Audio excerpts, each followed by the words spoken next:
কালীঘাটের কাকুকে হেফাজতে পেয়েও হিমশিম খেল সিবিআই। বহু কষ্টে হেফাজতে নিয়েও আর হেফাজতে চাইল না সিবিআই। জেল থেকে প্রোডাকশন ওয়ারেন্টে গ্রেপ্তার করা হয়, কিন্তু সেই জেলেই ফিরে গেলেন সুজয় কৃষ্ণ ভদ্র। কিন্তু কী কারণে তাকে হেফাজতে চাইল না সিবিআই, কথা বলবো আমাদের প্রতিনিধি পার্থপ্রতিম ঘোষ এই মুহূর্তে রয়েছে। পার্থপ্রতিম, সিবিআই যদি নিজেদের হেফাজতে পেত সুজয় কৃষ্ণ ভদ্রকে, তাহলে নিয়োগ দুর্নীতি সংক্রান্ত আরও কিছু গুরুত্বপূর্ণ তথ্য হয়তো তারা পেত, কিন্তু তাকে তো হেফাজতেই চাইল না সিবিআই। একেবারে দেখে এবং সুজয় কৃষ্ণ ভদ্রকে হেফাজতে পাওয়ার জন্য একেবারে দীর্ঘ টালবাহানা পোহাতে হয়, তারপরে তাকে হেফাজতে পায় এবং সিবিআই এবারে নিয়োগ দুর্নীতি মামলায় তাকে হেফাজতে পাওয়ার পরবর্তীকালে মাত্র 4 দিন নিজেদের হেফাজতে রাখে এবং তারপর আজকে যখন প্রোডাকশন ছিল সেক্ষেত্রে সিবিআই তরফ থেকে বলা হয় যে আর তারা নিজেদের হেফাজতে চান না, তারা চান যে সুজয় কৃষ্ণ ভদ্র জেল হেফাজত হোক। কিন্তু কেন?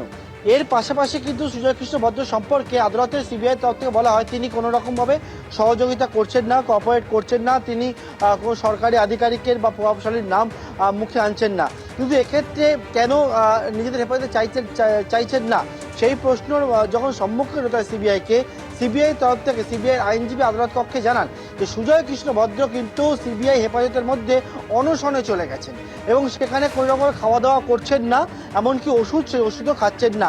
এর পাশাপাশি কিন্তু একেবারে আইনজীবী বলেন যে ঠিক যেমনটা রাজনীতিবিদরা তারা অনশন করে সমস্যার সমাধানের চেষ্টা করে, সেই রকমই চেষ্টা করছে কিন্তু সুজয় কৃষ্ণ ভদ্র, অর্থাৎ কার্যত সিবিআইকেই ব্ল্যাকমেল করছে সুজয় কৃষ্ণ ভদ্র ওরফে কালীঘাটের কাকু, এবং সেই জন্য তার শারীরিক যে অবস্থা তার কথা বিচার করে নিজেদের হেফাজত থেকে আপাতত তাকে জেল হেফাজতে পাঠিয়ে দেওয়া হলো। সেই আবেদনই কিন্তু করা হলো এবং সেই আবেদন মঞ্জুর হয়েছে। আগামী 14 দিনের জন্য অর্থাৎ 4 তারিখ পর্যন্ত সুজয় কৃষ্ণ ভদ্রের জেল হেফাজত হয়েছে।